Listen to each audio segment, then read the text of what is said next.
All right, I thought about with that last video, just letting you guys wrap it up, but looking a little bit more at it, I think let's just take a couple minutes here just to finish this one up. So let's factor out that 9. We're going to have a secant squared minus 1. I'll just change that to my tangent squared here in one step.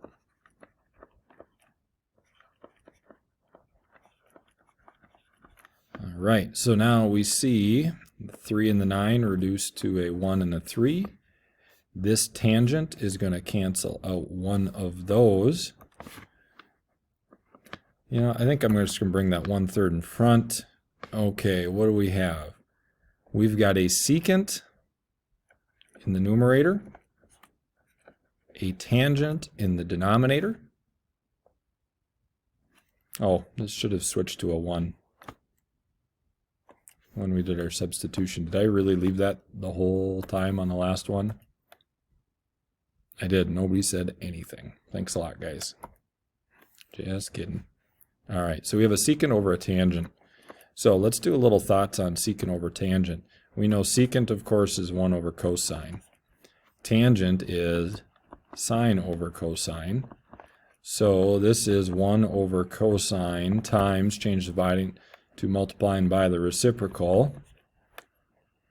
We have that. Our cosines cancel. This is 1 over sine, and 1 over sine is the cosecant.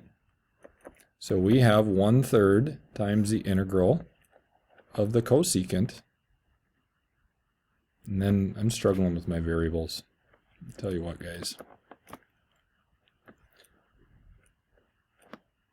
There we go. All right. We have the integral of the cosecant of theta d theta.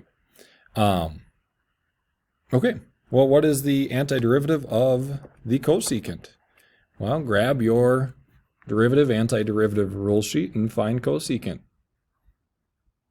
And when you find it, you will recognize that this was a doozy back when we proved that this one was the case. I have it written down somewhere here. Where is it? Here we go. Negative natural log of the absolute value of the cosecant of theta plus the cotangent of theta, close my absolute value, plus c. All right, so we got a little bit more work to do here. Let me put this on a new page. And let's go see what our substitution was again. Our substitution was x plus 3 equals 3 secant of theta. X plus 3 was equal to 3 secant of theta. So we need to know what the cosecant of theta is. So let me do one step and let's divide both sides by 3 to get this. The secant of theta is x plus 3 over 3. And I'm going to want to draw my right triangle.